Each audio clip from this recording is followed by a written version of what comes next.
Sharks, it's Miss Amanda from the library. Today we're going to read a story about a little girl who grew up in the Bronx and then grew up to be one of our Supreme Court justices, Sonia Sotomayor.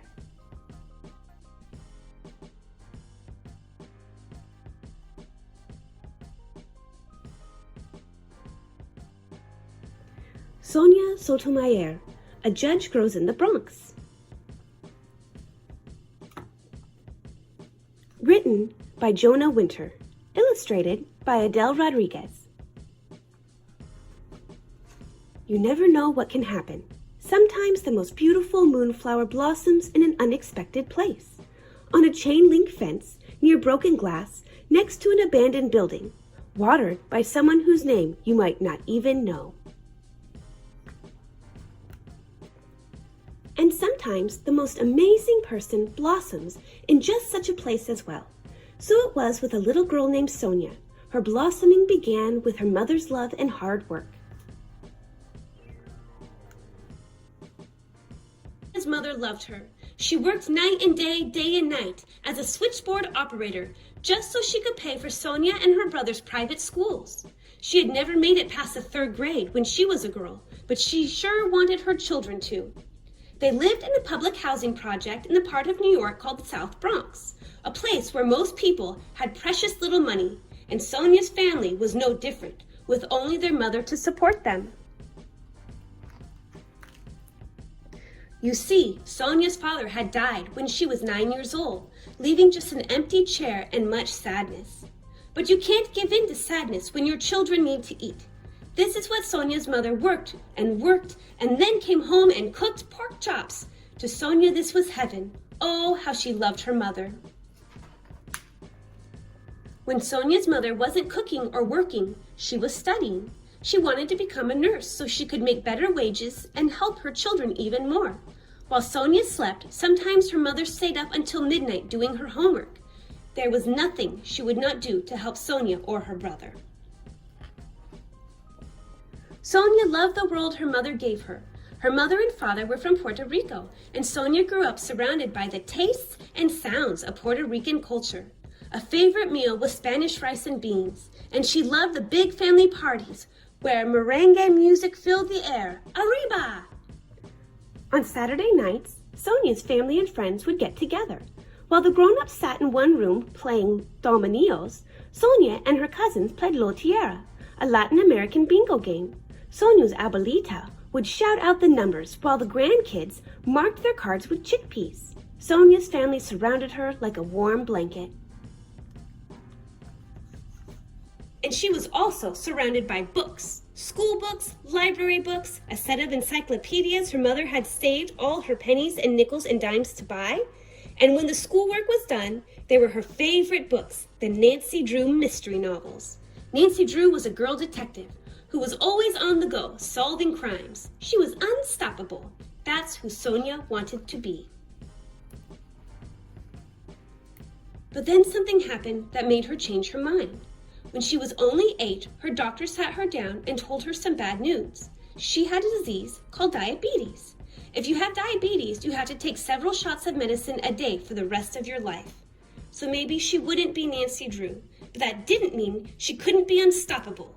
Her favorite TV show was Perry Mason, about a courtroom lawyer. One episode ended with the image of a judge, the most powerful person in the courtroom. A light bulb went on above Sonia's head, and she knew she would become a judge. Becoming a judge, though, wasn't easy.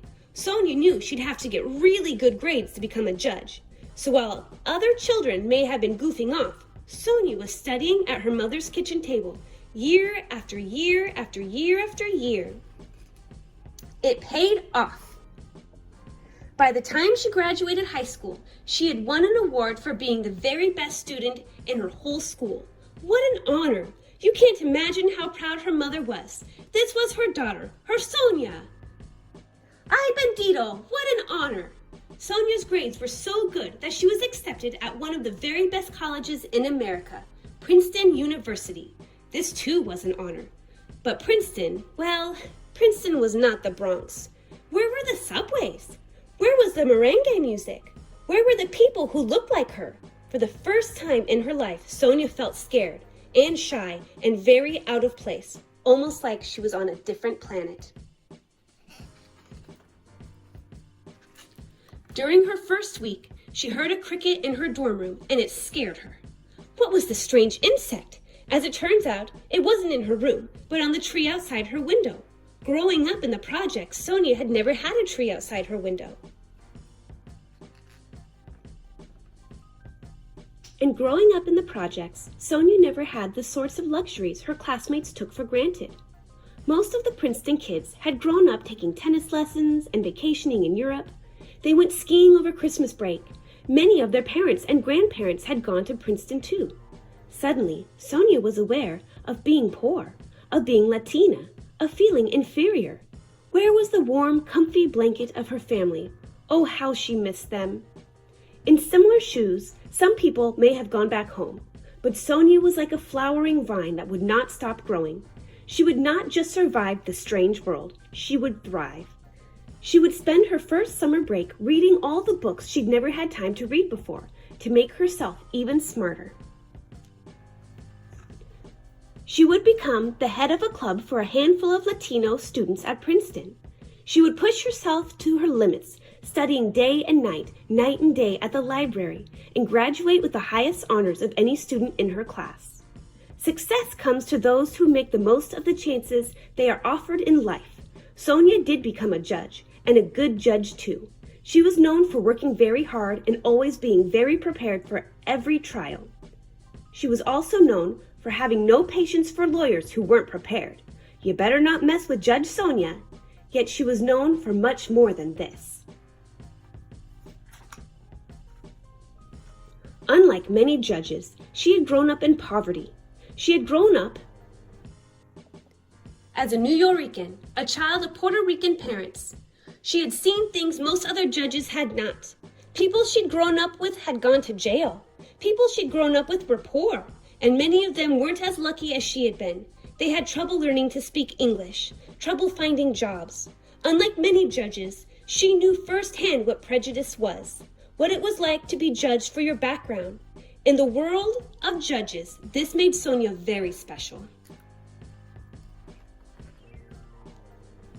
Oh, but Sonia was very special judge did not stop there. No. You see, Sonia was offered the chance of a lifetime. She was invited to the White House by none other than President Barack Obama, because President Obama had decided to nominate Sonia to the best job a judge could possibly have, to be a Supreme Court justice. Justice is a fancy word for a judge. The Supreme Court is the highest court in the nation. Supreme Court decisions help shape the law of the land. This was huge. Gulp. There had never been a Latin American on the Supreme Court. How strange this was. There were so many people of Mexican, Puerto Rican, Dominican, and Cuban descent adding color to the great garden that is America. Why shouldn't all these people have someone who understands their lives on the Supreme Court? She was one of the most respected judges in the country. She was the perfect choice. This was an honor beyond anything Sonia, in all her beautiful flowering, had ever imagined. But at the announcement ceremony, Sonia spoke about her mother rather than herself. I have often said that I am all I am because of her, and I am only half the woman she is. Then speaking straight to her mother in the audience, she said, I thank you for all that you have given me and continue to give me.